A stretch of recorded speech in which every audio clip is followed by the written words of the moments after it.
स्वागत है आपका हमारे हिंदी विवस्वत चैनल में, जो आपको हिंदी विषयक महत्वपूर्ण और एवं विश्वसनीय जानकारी देगा। अगर आपको हमारा वीडियो पसंद आए तो लाइक, शेयर और सब्सक्राइब जरूर करिएगा। आज आपको इस वीडियो में बहुव्रीहि समास के बारे में बताने जा रहे हैं।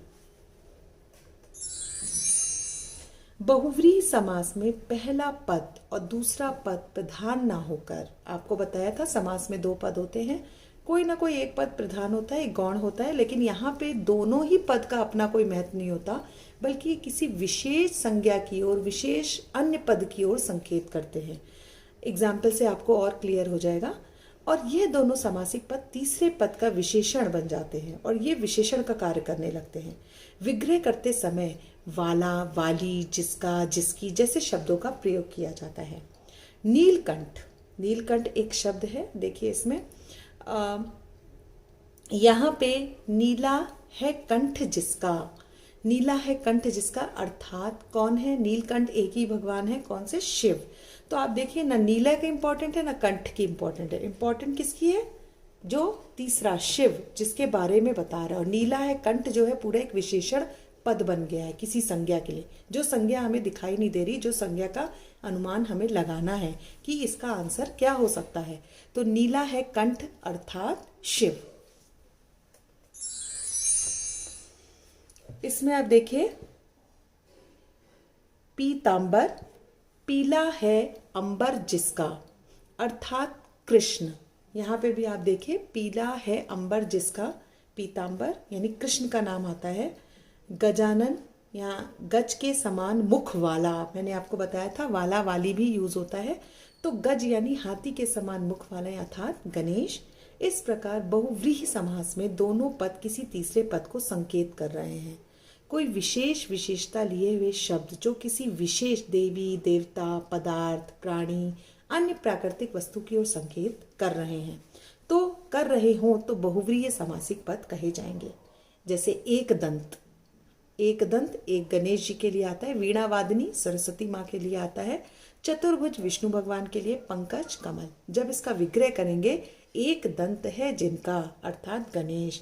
वीणा वादनी, वीणा बजाने वाली, वीणा वादनी माँ वीणा है जिनके हाथ में यानी सरस्वती। चतुर्भुज चार भुजाएं हैं जिनकी यानी विष्णु। पंकज पंख में जन्म लेने वाला, कीचड़ में जन्म लेने वाला कमल। तो यहाँ देखिए पंकज जो शब्द है वो ऐसा शब्द है, पंकज शब्द से आपको और एग्जाम्पल समझ में आ जाएगा कि पंकज जो है कीचड़ में तो बहुत सारी चीजें पैदा होती, पर एक विशेष अर्थ है। कमल को ही पंकज कहा जाता है और किसी चीज को नहीं कहा जाता, चाहे कीचड़ से कितनी भी चीजें। तो ऐसे ही एक दंत हो सकता है, एक दांत कई लोगों के हो, लेकिन गणेश के लिए ये प्रमुख विख्यात हो गया है। तो इस तरह से जो चीजें किसी एक संज्ञा के लिए विख्यात बन गई हूँ, विख्यात हो गई हूँ, तो वो सारे शब्द बहुव्रीहि समास में आते हैं।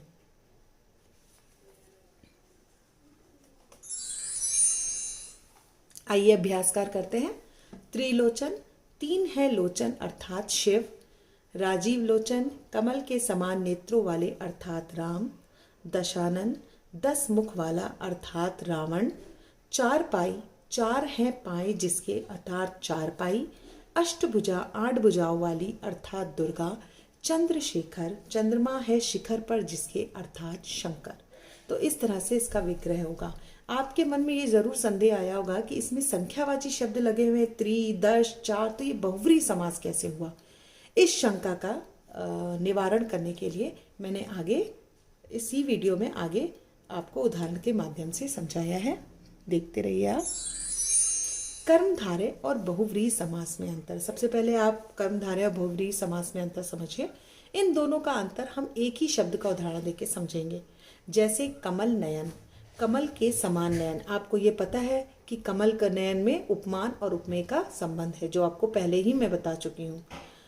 यहाँ पे कमल नयन किसी एक विशेष अर्थ के लिए नहीं प्रयुक्त किया गया। अगर हम कह सकते हैं वह स्त्री कमल नयनों वाली है, तो यहाँ पे उपमा उपमेय का संबंध स्थापित किया गया, यहाँ किसी विशेष अर्थ के लिए नहीं इस्तेमाल किया गया है। अब यहाँ पे देखिए कमल नयन, कमल के समान नयनों वाले अर्थात श्री राम। श्री राम को कमल नयन कहा जाता है। तो इसका एग्जाम्पल देखिए, मैं उन कमल नैनों वाले भगवान की आराधना करती हूँ। तो कमल नैनों वाले में तुरंत हमारे क्लिक हो जाएगा कि श्री राम की आराधना। तो आप देखें यहाँ पे एक विशेष अर्थ के लिए प्रयुक्त हुआ और ऊपर वाले में हमने कंपेयर किया कि उसके नैन कमल जैसे हैं। तो इस तरह जब उसका प्रयोग आप किस तरीके से कर रहे हैं उस पर डिपेंड करता है कि कर्मधारय समास यूज हुआ है या बहुव्रीहि समास आपने प्रयोग किया है। द्विगु और बहुव्रीहि समास में भी अंतर है। जहाँ पहला पद संख्यावाची द्विगु होता है, आपको बताया था। अभी एग्जाम्पल में भी आपके मन में जो संदेह उठा उसका निवारण अब होगा। जैसे त्रिभुज, 3 भुजाओं का समाहार। लेकिन जब यह किसी विशेष व्यक्ति के लिए कहा जाता है तो बहुव्रीहि समास होता है। जैसे षडानन, षडानन में 6 मुख हैं जिसके, तो आप देखें यहाँ पे 6 मुख वाला अर्थात कार्तिकेय भगवान को हम 6 मुख कहते हैं। अष्टभुजा वाली यानी कौन, माता दुर्गा। तो जब किसी विशेष अर्थ में प्रयुक्त होता है तब यह बहुव्रीहि कैटेगरी में आता है। और जब हम किसी समूह का बोध कराते हैं तो वहां पे द्विगु समास आता है। तो डिपेंड करता है कि इनका प्रयोग आपने कैसे किया है, इसका समूह के लिए किया है या किसी विशेष व्यक्ति के लिए किया है। तो उस हिसाब से इसको द्विगु और बहुव्रीहि समास में हम बांट सकते हैं। धन्यवाद।